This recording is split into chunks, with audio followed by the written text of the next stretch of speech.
César 2018, retour sur les moments inoubliables de l'histoire de la cérémonie.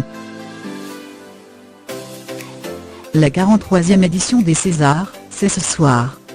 L'occasion de revenir sur les moments qui ont le plus marqué l'événement à travers les années. Flashback de séquences inoubliables.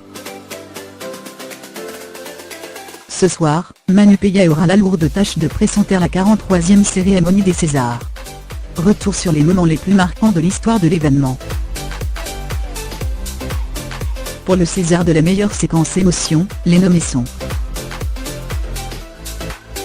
Annie Girardot, en 1996.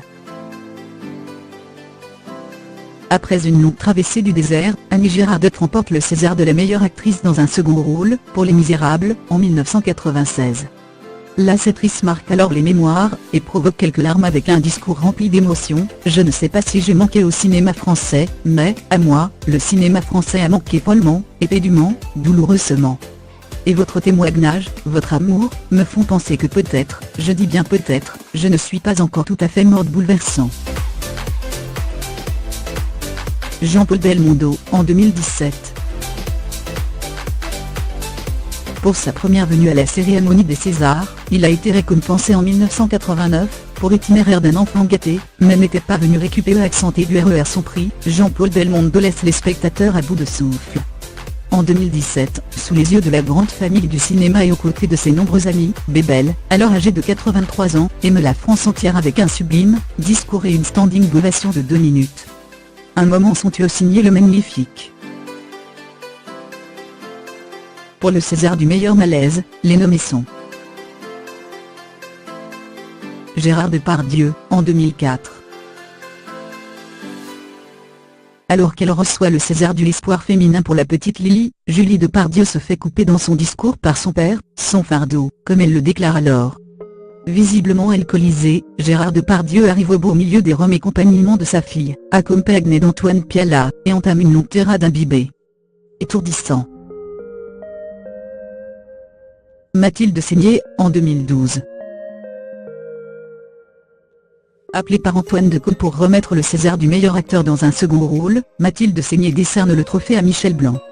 Après un beau discours du vainqueur, l'actrice dérape en clamant que Joe Itard méritait le prix pour son rôle dans Police, puis interpelle son Didou pour qu'il vienne sur scène.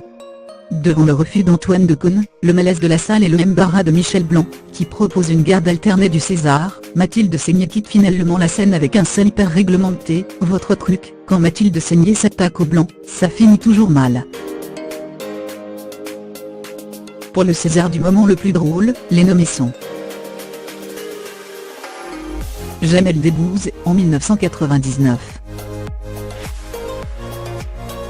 Face à la sculpturale Adriana Karembeu, Jamel Debbouze ose la blague lourde. Monsieur et Madame Karembeu ont un fils, comment s'appelle-t-il ? 6x7, parce que 6x7 Karembeu, a-t-il lancé devant celle qui partageait encore la vie du footballeur. Terrain risqué, mais geste maîtrisé, la humoriste fait un carton dans l'assemblée. Valérie Le Messier, en 2007. Il fallait oser, Valérie Le Messier l'a fait. Maîtresse de la 32e cérémonie, l'actrice fait son entrée sur Zoom Machine devant un parterre hilar, et un Pedro Almodóvar bouche bée. Quelques minutes, heures, plus tard, la humoriste rend hommage à Gérard Houry, décédé en 2006, en reprenant la célébrissime chorégraphie de Rabbi Jacob. Une valse désopilante menée avec brio et sans fausse note. Pour le César de la meilleure bourde, les nommés sont Vanessa Paradis, en 1991. En 1991, Vanessa Paradis n'est encore qu'une toute jeune fille âgée de 19 ans.